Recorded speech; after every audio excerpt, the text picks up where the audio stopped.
Decisions about their future are taken in City of London offices, a long way away from the places that they serve.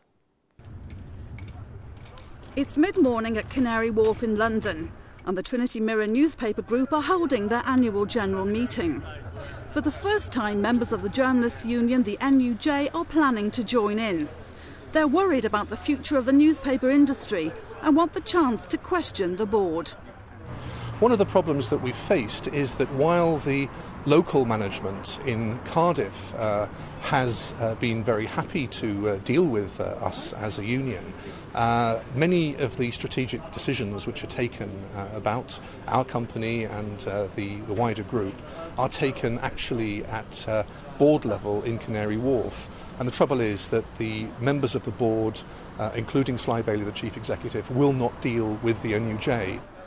But the company told us that union negotiations are conducted at a regional level, where operational management take responsibility for decisions based on their business needs. The journalists have travelled from various parts of the Trinity Mirror empire.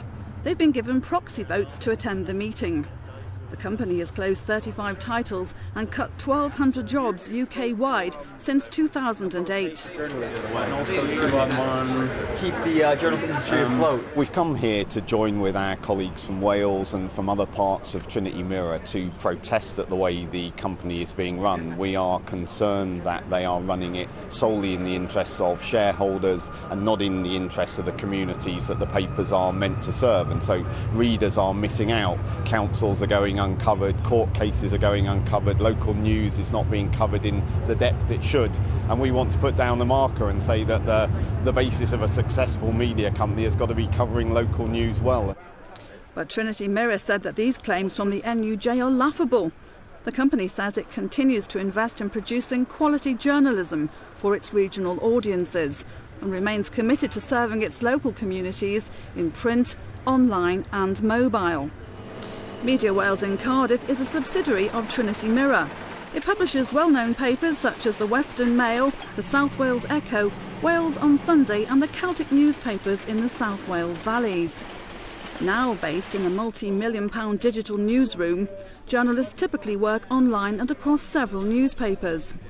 But last year the company announced its fourth round of redundancies since 2003. It closed 3 offices and brought in a pay freeze for 2009. Some journalists became disenchanted.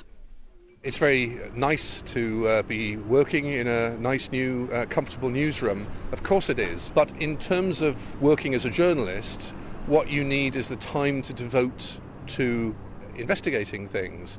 And the problem these days across the board, across the industry, is that with fewer journalists, there's more and more pressure on those who remain to churn out high levels of copy. The thing I often hear is journalism has become a desk-based job. Journalists don't leave the office, they don't report the courts, they don't report what's happening in council. They've started producing them in the morning instead of the evening. They put their best stories online in the newspaper's online site. So one starts to ask, why should people buy a newspaper?